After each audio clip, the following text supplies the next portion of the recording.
नमस्कार, NDTV India देख रहे हैं आप। मैं ताबिश हुसैन। चुनावी साल में राजस्थान में एक बार फिर से कांग्रेस के दो शीर्ष नेताओं के बीच मनमुटाव गहराता दिख रहा है। अशोक गहलोत का एक ताज़ा बयान इसकी वजह है।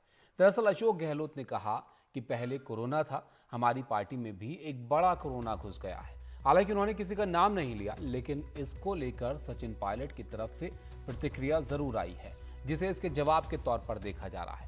पायलट ने कहा कि इज्जत दोगे तो इज्जत मिलेगी। ऐसे में सवाल यह है कि क्या अशोक गहलोत का निशाना पायलट पर था और क्या पायलट ने गहलोत को जवाब दिया है?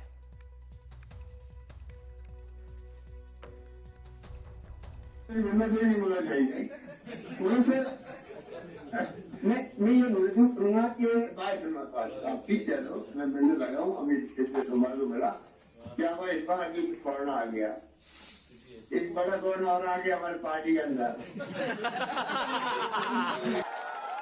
क्या बोला? जो पहले बोला वो बताना।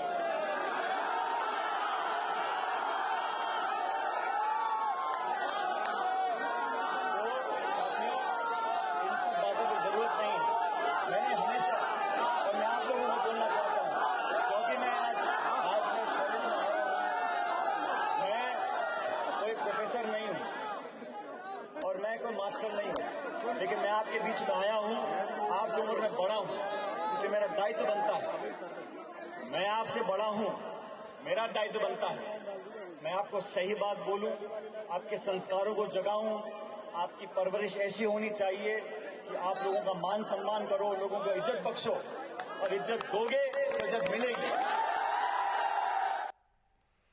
तो सचिन पायलट को भी आपने सुना, जो कह रहे थे कि मैं कोई प्रोफेसर या टीचर नहीं हूं, लेकिन इज्जत आप दोगे तो इज्जत मिलेगी। और इस बयान को एक तरह से जवाब के तौर पर देखा जा रहा है उस बयान के जो कि इससे पहले आपने देखा, जहां पर अशोक गहलोत उन्होंने जिक्र किया इस बात का कि पहले कोरोना आया, उसके बाद हमारी पार्टी में भी एक बड़ा कोरोना आ गया है। उसके बाद लोग वहाँ पर जो है वो इस बात पर हंसने भी लगते हैं। और ये एक बड़ा सवाल खड़ा करता है इस लिहाज से भी कि राजस्थान में जो कांग्रेस के दो खेमे एक तरह से नजर आते हैं, अब काफ़ी वक्त इसको हो चुका है। क्या ये मनमुटाव जो है अब भी यहाँ पर बरकरार है और क्या इसी तरह इसका कोई हल भी निकलेगा या फिर ऐसी ही जो स्थिति है वहाँ पर बनी रहेगी इन दो नेताओं के बीच? हर्षा कुमारी सिंह हमारे साथ जुड़ गई हैं। हर्षा, भारत जोड़ो यात्रा जब राहुल गांधी की राजस्थान से गुजरी तो दोनों लोग साथ में नजर आए थे, लेकिन ऐसा लगता नहीं है कि कांग्रेस जुड़ पाई है वहाँ। देखिए, जो भारत जोड़ो यात्रा में दोनों नेता साफ नजर आए थे, वो आला कमान को काफी मशक्कत करनी पड़ी थी उनको एक साथ एक मंच पे लाने के लिए, क्योंकि आपको मालूम है कि सितंबर में क्या हुआ था। जबकि ये बात चली थी कि अशोक गहलोत हो सकता है कि कांग्रेस प्रेसिडेंट बन जाए, और यहाँ पर फिर एमएलएज ने एक तरह से उस बात को लेकर बगावत की थी और वो पर्यवेक्षक के उसमें मीटिंग में नहीं गए थे। फिर हम सब जानते हैं कि क्या हुआ, और अल्टीमेटली जो हुआ था कि अशोक गहलोत मुख्यमंत्री बने रहे यहाँ पर, और मल्लिकार्जुन खड़गे जो है वो कांग्रेस प्रेसिडेंट बन गए। लेकिन साथ है, अब जो सबसे बड़ी चुनौती कांग्रेस के सामने है वो ये है कि 10 महीने में चुनाव होने वाले हैं, और ऐसे में एक तरफ जहां सचिन पायलट अपनी रैलीज कर रहे हैं, लोगों के बीच में जा रहे हैं, कह रहे हैं कि कांग्रेस एकजुट है, हम एक साथ चुनाव लड़ेंगे, लेकिन साथ साथ अपने सरकार पर ही हमला बोल रहे हैं। पेपर लीक मामला हो या ये मामला हो कि भाई वसुंधरा राजे के खिलाफ हमने बहुत सारे भ्रष्टाचार के मुद्दे उठाए थे, लेकिन अब तक उन पर कोई कार्रवाई नहीं हुई है, 4 साल तक कार्रवाई नहीं हुई है। उम्मीद कर रहे हैं कि 1 साल में, अब जो 10 महीने बचे हैं उसमें कार्रवाई हो। और दूसरी ओर जब हम देख रहे हैं कि अशोक गहलोत भी इस तरह की टिप्पणियां कर रहे हैं एक और मतलब अपने ही पार्टी के लीडर पे एक तरह से, तो जाहिर है कि जो दरारें हैं कांग्रेस में वो बिल्कुल भी जुड़ती नहीं दिखती हैं। अब जो सबसे बड़ी चुनौती कांग्रेस के सामने ये है कि ये जो दरारें हैं ये खाई ना बन जाए, बिल्कुल, और जो खाई है उसमें कहीं पार्टी चुनावों में जाके गिर नहीं जाए। तो आगे क्या होगा ये तो समय ही बताएगा, लेकिन शायद इसको पॉलिटिकली टैकल करना काफी जरूरी है अब कांग्रेस के लिए। बिल्कुल। लेकिन ये तो चर्चा काफ़ी वक्त से, हर्षा, जब वो इंसिडेंट हुआ था, जब सब लोग नेताओं को बुलाया गया था राजस्थान में, तब से थी कि इस पर कोई हल निकलेगा या नहीं निकलेगा। लेकिन अभी हाल में हम देखें तो अशोक गहलोत तो एक तरह से अपना रुख बिल्कुल साफ करते हैं। इससे पहले भी उनका एक बयान जो है वो काफ़ी चर्चा में रहा, जब सचिन पायलट को लेकर उन्होंने टिप्पणी की थी। अब फिर से एक उनका बयान है, लेकिन सचिन पायलट जो है वो थोड़ा सधा हुआ जवाब देते हुए नजर आते हैं। अब भी हमने देखा, उन्होंने कहा कि मैं कोई प्रोफेसर या टीचर नहीं हूं और आप इज्जत देंगे तो इज्जत मिलेगी। तो इनकी क्या संभावनाएं यहां पर अब बचती हैं अशोक गहलोत के इस रुख के बावजूद? देखिए, दोनों तरफ जो है, दोनों राजनेताओं के सामने एक ही संभावना है, और वो है कि उनको राजस्थान से ही राजनीति कर रहा है। क्योंकि कांग्रेस नेशनल लेवल पर सिमटती जा रही है, तो इसलिए अशोक गहलोत शायद इसलिए वो कांग्रेस प्रेसिडेंट नहीं बनना चाहा। उन्होंने, सचिन को भी कई बार ऑफर आए थे कि आप बाहर कांग्रेस में संगठन में काम कीजिए, लेकिन उनको भी ये साफ दिखाई दे रहा है कि अशोक गहलोत की जो उम्र है वो उनके साथ नहीं है, और सचिन के लिए एक लंबा इनिंग्स है, एक लॉन्ग इनिंग्स है हम कह सकते हैं, तो वो भी राजस्थान नहीं छोड़ सकते हैं। तो दोनों की जो पृष्ठभूमि है, जो कार्यभूमि है, वो राजस्थान है, और इसलिए यहाँ पर अपना वर्चस्व कायम रखने के लिए हम देख रहे हैं कि दोनों नेता इसमें लगे हुए हैं, और इसीलिए यही वजह है कि दोनों में खींचतान सामने आ रही है। शुक्रिया हर्षा आपका समझाने के लिए इस पूरे मसले को, और जो अभी हाल के ये बयान आए हैं सामने, इसको लेकर किस तरह की सियासत वहां पर है कांग्रेस की, वो सब बताने के लिए बहुत शुक्रिया आपका।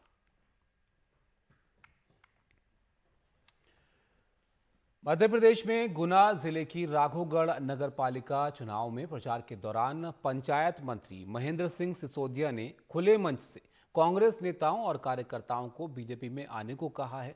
बुलडोजर का जिक्र किया, जिसके जवाब में कांग्रेस ने कहा है कि बीजेपी को 8 महीने बाद की फिक्र करनी चाहिए।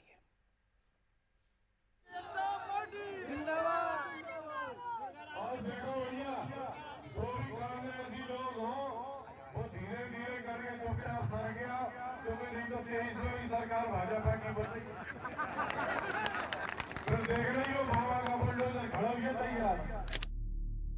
मध्य प्रदेश के रुठियाई में एक सभा को संबोधित करने के दौरान पंचायत मंत्री महेंद्र सिंह सिसोदिया के इस बयान पर राज्य में पंचायत बैठ गई है।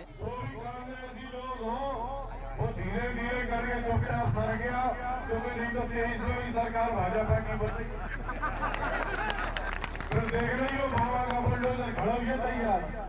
कांग्रेस कह रही है 8 महीने इंतजार करो, वहीं बीजेपी का कहना है बुलडोजर अपराधियों पर चलता है तो कांग्रेस क्यों डर रही है।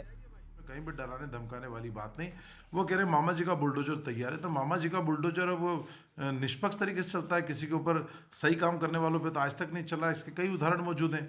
जो माफियागिरी करेगा, जो भ्रष्टाचार करेगा, जो दुष्कर्म करेगा, उसके ऊपर चलता है। तो कांग्रेस को यदि ये सब काम करना है तो उनको डरने की जरूरत है। यदि उनका दामन साफ है तो उनको फिर डर नहीं लगना चाहिए। मंत्री जी हैं भाजपा के महेंद्र सिंह जी, उन्होंने बयान दिया है कि अगर भाजपा में शामिल नहीं होगे तो बुलडोजर तैयार है 24 के लिए। वो याद रखें 8 महीने बाद क्या होगा, ये बुलडोजर का मुंह किस तरफ होगा। और बाकी का भी बताया था। गुना जिले की बामोरी विधानसभा सीट से विधायक सिसोदिया केंद्रीय मंत्री ज्योतिरादित्य सिंधिया के खेमे से हैं। 2018 में वो कांग्रेस की टिकट पर चुनाव जीते और कमलनाथ सरकार में श्रम मंत्री बनाए गए थे। 2020 में सिंधिया के साथ उन्होंने भी कांग्रेस छोड़ दी और बीजेपी में चले आए। इसके बाद शिवराज सिंह चौहान की कैबिनेट में उन्हें पंचायत मंत्री बनाया गया। कमलनाथ सरकार गिरने से ठीक पहले सिसोदिया ने बयान दिया था और उसके बाद सारे विधायक गायब हो गए थे। सिसोदिया अपने बयानों से अक्सर सुर्खियों में रहते हैं। राघोगढ़ दिग्विजय सिंह का गढ़ है, फिलहाल वहां से उनके बेटे विधायक हैं। ऐसे में उनके इस बयान से पार्टी तो खुश हो सकती है, लेकिन कई बार ऐसे बयान भविष्य में नेता पर भारी पड़ते हैं। भोपाल से कैमरा पर्सन रिजवान खान के साथ अनुराग द्वारी, एनडीटीवी इंडिया।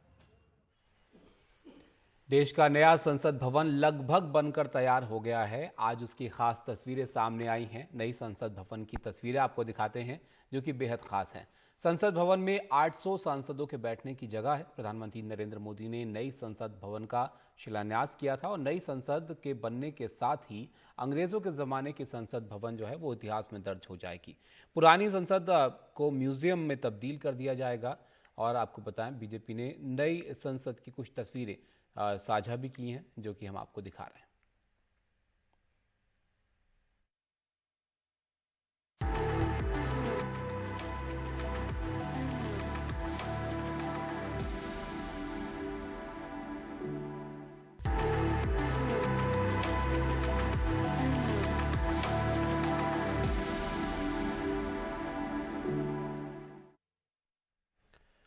कुश्ती संघ के अध्यक्ष बृजभूषण सिंह के खिलाफ मोर्चा खोलने वाले पहलवानों की खेल मंत्री अनुराग ठाकुर के साथ अब बैठक चल रही है।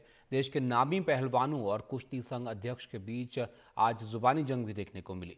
बृजभूषण शरण सिंह ने इस्तीफे से इनकार करते हुए कहा कि मैं बोलूंगा तो सुनामी आ जाएगी। इस पर जवाबी हमला बोलते हुए विनेश फोगाट ने कहा कि कौन सा मुंह खोलेंगे।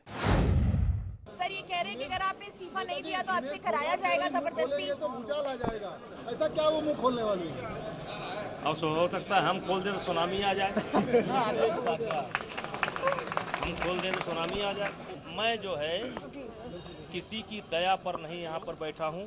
मैं चुना हुआ अध्यक्ष हूँ जनता के द्वारा। बृजभूषण का कहना है विनेश कि अगर वो मुंह खोलेंगे तो सुनामी आ जाएगी और आप लोगों की ओर से जो आरोप लगाए जा रहे हैं वो गलत है।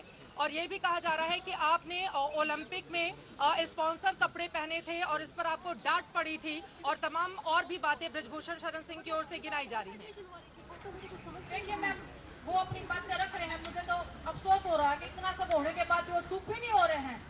वो मुंह खोलते कि सुनामी हो जाएगी, हम मुंह खोल रहे हैं तो कुछ हो ही नहीं रहा है।